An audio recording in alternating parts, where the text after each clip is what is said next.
Il était une fois une mer comme il en existe des milliards qui s'appelait Méditerranée et vivait heureuse avec ses enfants les vagues. Celles-ci passaient leur temps dans la joie en dansant, en riant et en jouant avec leurs amis les poissons, les algues et les coraux. Un jour, les vagues attendaient que leurs deux meilleurs amis poissons viennent jouer avec elles.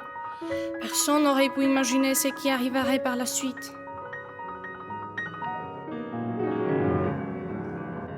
Soudain, un grand charivari fut attendu et tout s'obscurcit d'un seul coup. Leur mère fut tellement saisie de frayeur par cet œil behu qu'elle s'agita à tire-larigot.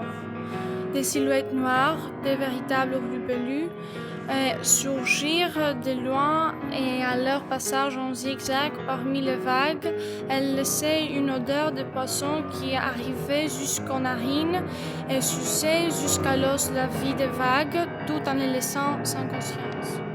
Il paraissait que tout se finirait là et qu'elles seraient satisfaites de tout le mal qu'elles avaient déjà semé. Mais non, elles ne s'arrêtaient pas là.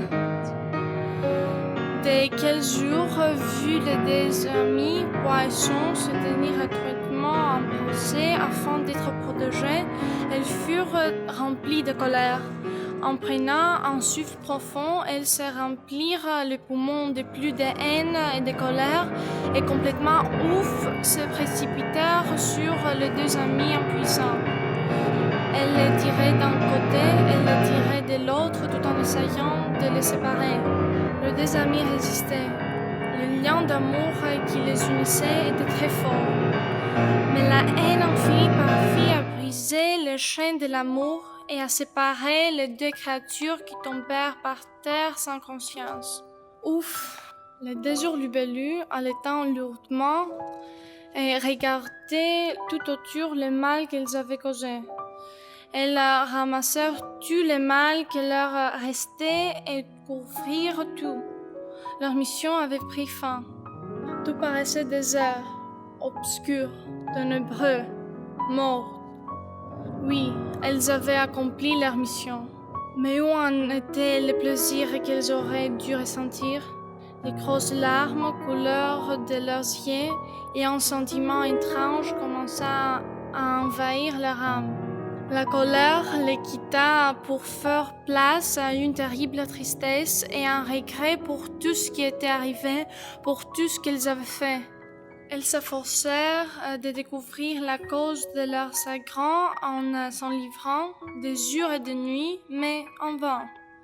Et tandis que tout s'était assombri, deux petits enfants apparurent tout à coup de nulle part pour tout ambiancer. Ils avaient attendu les cris des vagues et la voix timbrée de maman-mère qui appelait au secours. Très rapidement, ils coururent les libérer en rassemblant vers eux le mal qui les avait attrapés. De même, les vagues se précipitèrent au secours de leurs amis. Et alors, d'un seul coup, l'affection envahit l'espace et se mit à étouffer la haine et le mal des hurluberlus. Ceux-là s'étaient rendus compte de leur faribole, de tout ce qu'elles avaient fait. Et elles voulurent changer. Mais cela ne dépendait pas d'elles, mais des petits enfants, et c'est comme ça que cela se passa. Elles cessèrent d'être nuisibles et sont devenues elles aussi, de jolies vagues bleu ciel. La mer Méditerranée avait eu des autres enfants. Elle les revoilà tous libres de vivre en paix dans l'harmonie et l'amour, sans envahisseur. Mais pour combien de temps encore? C'est à nous de veiller à ce que la mer Méditerranée ne soit plus jamais malheureuse.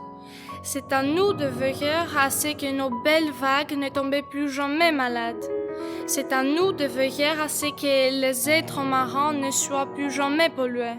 C'est à nous de veiller à ce que l'âme de notre mère, la mer Méditerranée, ne se noircisse plus jamais.